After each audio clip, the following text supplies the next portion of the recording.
Hello दोस्तों, राधे राधे। मेरी video में आपका स्वागत है। आशा करती हूँ आप कुशल मंगल होगे और बहुत अच्छे होगे।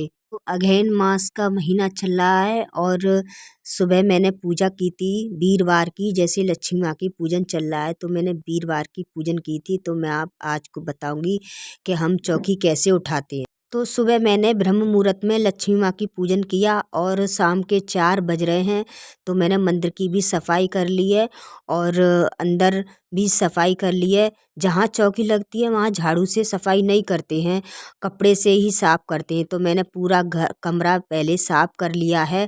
तो सारे घर में मैंने साफ सफाई कर ली है, झाड़ू वाड़ू सब लगा लिया है। अब मैं आ गई हूँ हाथ मुँह धो के चौकी को उठाने। तो इसमें जैसे मैंने अखंड जोत जलाई थी, इसमें बड़ी जोत है ना, तो तेल भर दिया था मैंने, तो बहुत सारा हो गया है इसमें। तो मैं इसको पलट के रख दूंगी फिर जलाने के लिए दोबारा। और सारा सामान में जैसे बर्तन वगैरह थे सब उठा लूँगी और एक थाली में मूर्तियाँ और ये श्री सूक्तम का ये किताब है तो इसको भी मैं रख लूँगी। इसको मैं पाठ जब भी मैं पूजन करती हूँ तो इसको श्री सूक्तम का पाठ करती हूँ।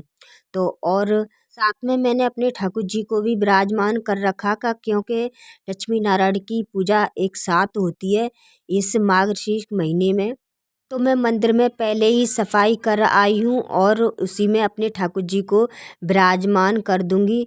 और मेरे ठाकुर जी आज सुबह सुबह से इसी चौकी पर बैठे हुए हैं, क्योंकि मैं दिन में भी कभी भी टाइम मिलता है, आज मुझे टाइम नहीं मिला तो इस वजह से मैंने उन्हें आराम नहीं करा पाया। सिर्फ मैंने यही बोल दिया कि आप आराम कर लो और सुबह से वहीं पर चौकी पर बैठे हुए आराम भी करते रहे। अब शाम के 4 बज चुके हैं तो मैं इनके लिए कुछ बनाऊंगी खाने पीने के लिए। और मैंने जैसे दिन में 12 बजे के लगभग इनको दे दिया था खाने के लिए। तो मैं अब जहाँ से चौकी उठा करके फिर मैं ठाकुर जी के लिए कुछ बनाऊंगी। तो मैं ये तस्वीर भी उठा के रख दूंगी। हमें ये साफ करके तस्वीर को अच्छे से पोंछ पाँच के रख देने चाहिए। तो जैसे किसी भी देवी देवता का हम पूजन करते हैं तो सबसे पहले बोलते हैं उनसे कि अब आप मंदिर में विराजमान हो जाओ, मैंने आपका वहाँ पर स्थान दे दिया है। तो हमें ऐसे ही चौकी को उठाना चाहिए। और कलश को भी सतो नारियल में मैं उठा के रख दूंगी। अभी एक वीरवार और रह गया है तो हमें एक वीरवार का और पूजन करना है लक्ष्मी माँ के। तो देखिए, आपको हर बार नारियल नहीं लाना, इसी नारियल से हमें चारों वीरवार पूजन करना है लक्ष्मी माँ का। तो जब भी मैं पूजन करती हूँ और चौकी उठाती हूँ तो मैं इसको उठा के फ्रिज में रख देती हूँ। तो इसी तरीके से, क्योंकि एक महीना लगातार तो चौकी नहीं रह सकती, क्योंकि देखो हमारे ऊपर और भी सारी जिम्मेदारियां होती हैं और कुछ दिक्कत परेशानियां भी होती हैं, हम पीरियड वगैरह से भी होते हैं। तो एक महीना लगातार हम ऐसे ही चौकी नहीं रख सकते। तो ये फूल वगैरह हैं, पत्ते वगैरह हैं, मैं इनको गमले में डाल दूंगी और कलश के पानी को सारे घर में छींटे दे करके उसे भी मैं गमले में डाल दूंगी। इसमें कौड़ी है, सुपारी है, सिक्का है, और तो इनको उठा के मंदिर में रख दूंगी, जो कि मैं अगली बार पूजन करूंगी तो फिर डालने के काम आ जाएंगे। और ये चावल हैं, चावलों को मैं पक्षियों को डाल दूंगी। तो और ये कपड़े वगैरह है जो कि हल्दी से हो जाते हैं, तो इन्हें तो देखो हमें साफ करके रखने ही पड़ते हैं, धोने ही पड़ते हैं। तो इनको भी मैं उठा के रख, क्योंकि पता है कपड़ों में कभी तेल वेल भी और घी वगैरह भी फैल जाता है तो दाग धब्बे लग जाते हैं हल्दी रोली के। तो हमें ये साफ़ करके रखने होते हैं, तो हम इनको साफ़ करके धो के रख देंगे अच्छे से, फिर बिछाने के लिए दोबारा। और चौकी को भी उठा के खड़ा कर देंगे। और जैसे इस पे चावल वगैरह फैले होते हैं तो इनको जैसे आटे और मैंने चौक पूरा है तो हम इसे झाड़ू से नहीं हटा सकते, हाथ से ही साफ कर लेंगे और इसको उठा के चटियों को डाल देंगे।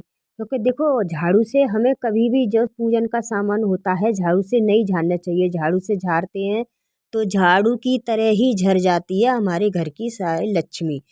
तो झाड़ू से कभी भी नहीं, अगर पूजा भी आप करते हो उस स्थान पर तो तुरंत ही झाड़ू से नहीं करना चाहिए, हाथ से ही हटाना चाहिए, हाथ से ही समेट के हमें डालना चाहिए। तो मैंने चौकी हटा दी है और अब मैं आ गई हूँ ठाकुर जी के पास उन्हें भोग लगाने के लिए। तो ये मेरे पास ये साग रखे थे, मैंने मंगाए थे, बेटा मेरा लेके आया था हलवाई की दुकान से। तो मैंने सबसे पहले उन्हें दिए हैं और उसमें डाल दिए मिश्री, तो भोग लगा दिया है मैंने। मैं कुछ ना कुछ उनके लिए शाम को बनाती हूँ, तो टाइम लग गया ज़्यादा, इस वजह से नहीं बना पाया, तो मैंने इसी का भोग लगा दिया। कुछ रखा होता है तो भोग लगा देती हूँ। तो तुलसी डाल के मैंने ठाकुर जी को भोग लगा दिया। और हमने भी चाय बनाई है शाम के वक्त, तो अब मैं जाऊंगी चाय पीने के लिए। और ये शाक जैसे रस है, शाक वगैरह है, तो ये चीज़ें मैं अपने ठाकुर जी को भोग लगा देती हूँ, क्योंकि हम भी चाय के साथ खाते हैं ना, तो इस वजह से मैं उन्हें भी इनका भोग लगा देती हूँ। और वैसे ही कोई जैसे लहसुन प्याज वाली एक कोई चीज़ होती है तो उनका नहीं भोग लगाती, बाहर का कम ही लगाती हूँ। तो आज के लिए इतना ही। और मेरी वीडियो अच्छी लगी हो तो लाइक करना, सब्सक्राइब करना, कमेंट करना। राधे राधे, जय श्री कृष्ण।